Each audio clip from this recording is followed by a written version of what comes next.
There is a quiet cruelty that follows every human being, a whisper that lives beneath every breath, every heartbeat, every ambition. It is the voice of desire.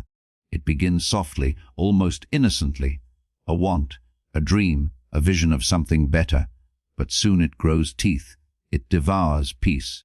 It transforms life into a chase, one without finish lines, one without mercy. Schopenhauer called it the endless torment of the will, the ceaseless hunger that defines existence itself. You feel it the moment you wake up, when you look in the mirror and think, I could be more. You feel it when you succeed, only to realize that satisfaction lasts seconds before a new hunger rises. Desire is the shadow that moves faster than your achievements. Every time you reach it, it is already gone. What drives you forward is also what makes you restless. You chase love, money, recognition, peace, but none of them can silence the storm, because the storm is you. You do not possess desire. Desire possesses you. It commands your thoughts, your movements, your fears. You are its instrument, its vessel, its fool. And this is the cruel truth Schopenhauer revealed: happiness is not the natural state of man. Striving is, wanting is, suffering is. You are built to want what you do not have, and to tire of what you do. The moment you obtain your desire, you lose it, not in form, but in feeling. Pleasure is temporary, but the need for pleasure is eternal. That is the curse. Think about it. How many times have you achieved something you once prayed for, only to feel nothing after? The job, the relationship, the dream life, they all become ordinary once attained. It is as if the universe mocks you. You wanted this, now you are empty again.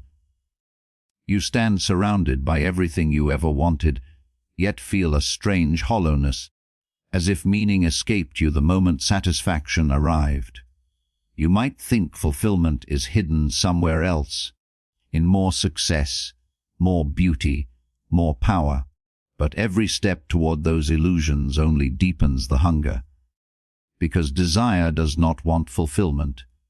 It wants continuation. It survives by making you chase. The moment you stop running, it starves, and so it will never let you stop. This is why even the richest, most admired, and most powerful among us cannot rest. They too are haunted. They too feel that endless dissatisfaction clawing from within. They have everything, yet it means nothing, because the will is never still. It turns every victory into a new need, every answer into another question. Desire is clever. It disguises itself as purpose. It convinces you that your longing is meaningful, that the next goal, the next achievement, the next person will complete you. But completion is an illusion. You can polish the mirror endlessly, yet you will never see perfection in it. Only the reflection of your unending thirst. The tragedy of existence is that desire is both the flame that gives life and the fire that consumes it. Without it, we are empty. With it, we are in pain. So we live between two miseries, boredom and longing.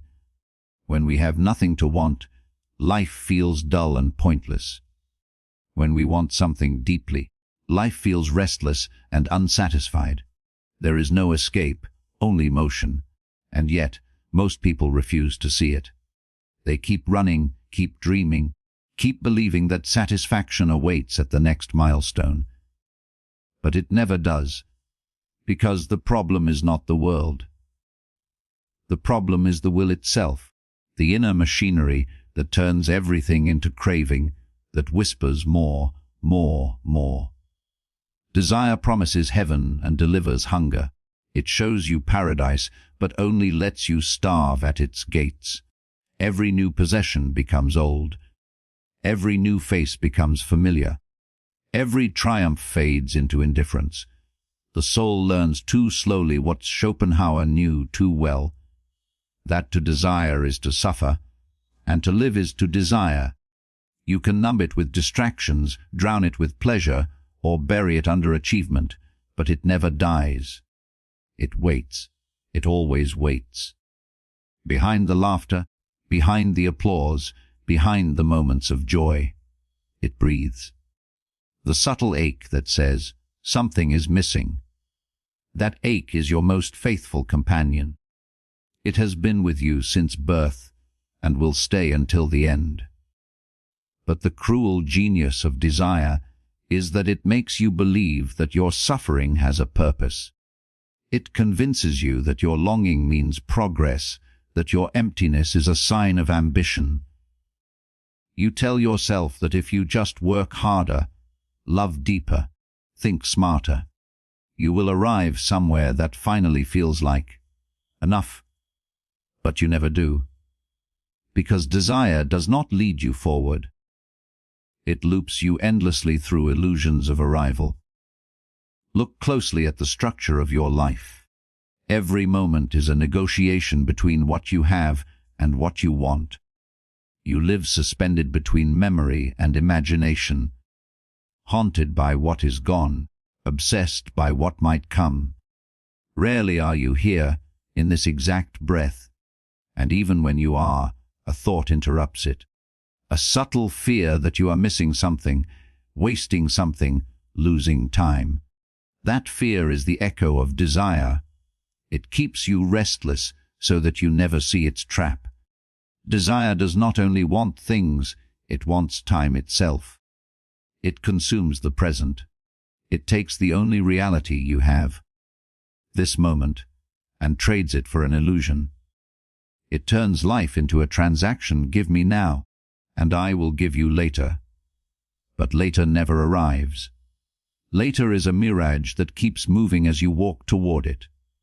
You chase it until you collapse, and then you realize there was never a destination, only the chase. The cruelest truth is that even when desire gives you pleasure, it is just a pause between sufferings. You enjoy a brief calm after the storm, the high of achievement, the sweetness of affection, the comfort of success. But the silence never lasts. Soon the storm returns. The will awakens again, whispering its ancient language of lack. It tells you, you could be better, you could have more. And you listen because you are addicted to the chase. The thrill of wanting feels like life itself. Without it, existence feels meaningless. But that thrill is not peace. It is tension disguised as purpose.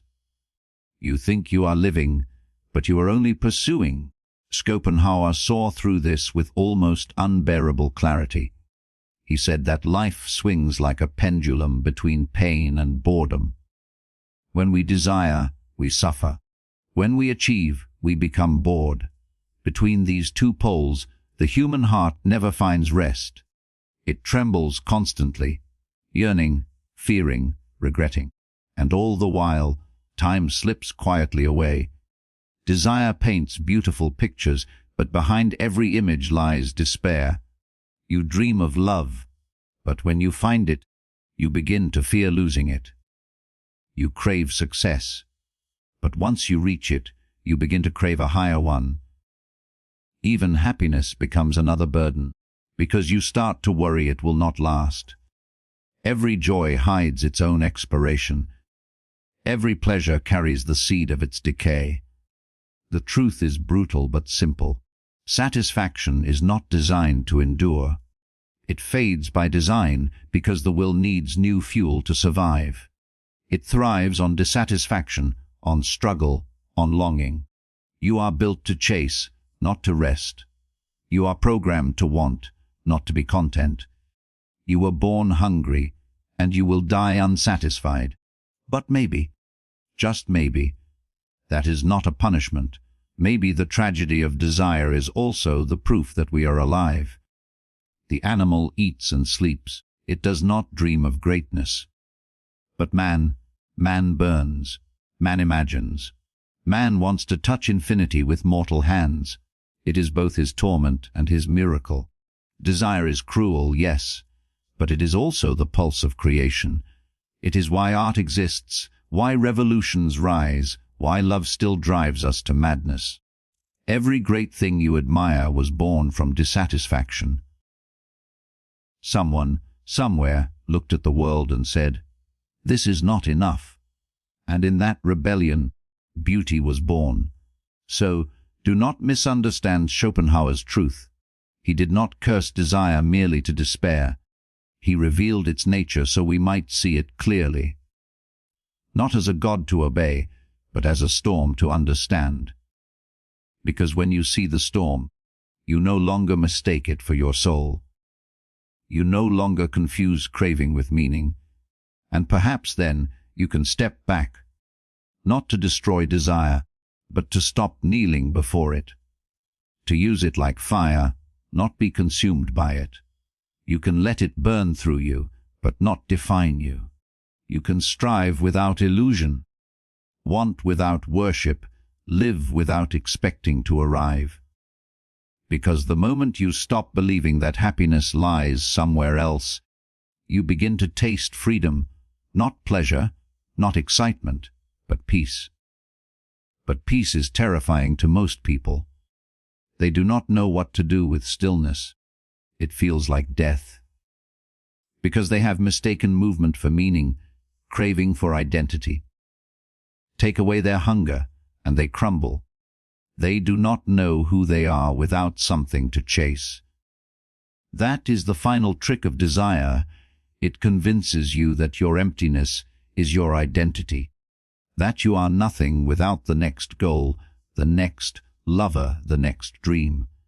And so you become a prisoner of your own wanting, chained not by the world, but by yourself. You think the bars are made of circumstance, but they are made of craving. And every time you reach through them, trying to grab the next illusion, they only tighten. But there is a way to face the curse, not to break it, but to see it. And in that seeing, something changes. When you begin to witness your desires instead of obeying them, you take the first step toward freedom. Not the freedom of having everything, but the freedom of needing nothing. The kind that cannot be taken from you, because it is not built on possession. It is built on awareness. When you start to look at your desires as if they are passing storms, rising, roaring, and then fading, you start to realize that you are not the storm. You are the sky behind it. You are not your craving. You are the consciousness watching it unfold. And for a moment, that awareness feels like a quiet rebellion against the chaos within. Desire loses power when you stop feeding it with belief. The moment you stop saying, "I need this to be whole," the illusion begins to dissolve. What remains is something raw and quiet, not happiness, not excitement, but clarity. A strange calm that does not depend on victory. You stop chasing and start seeing. You begin to understand that fulfillment does not come from adding more to your life, but from subtracting what poisons your peace. You realize that every desire carries a price: attention, energy, and time. The more you want, the more of yourself you spend, and most of what you buy with that cost is illusion. The car, the house, the admiration, all vanish in the silence of the night when you are alone with your thoughts. Only then does the truth whisper. Nothing you gain will ever change what you are inside. You can climb the highest mountain of success and still find emptiness waiting at the top. You can lie beside the most beautiful lover and still feel loneliness breathing between you.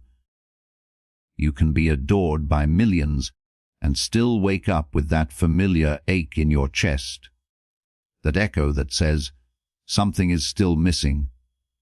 That ache is not failure. It is the signature of being human. It is the gap between your finite body and your infinite longing. You will never fill it, but you can learn to see it. You can stop trying to drown it, and instead listen to what it teaches, that peace is not the absence of desire, but the ability to observe it without being destroyed. Most people spend their lives in noise, running from silence because silence exposes truth. But when you dare to stand still, when you dare to look at your own emptiness without trying to fix it, something awakens. You see how much energy was wasted chasing mirages. You see how many years were traded for moments of fleeting satisfaction, and you begin to feel an old kind of strength, the strength of letting go. To let go does not mean to stop living. It means to stop expecting life to complete you. It means to act, to create, to love, to strive, but with open eyes.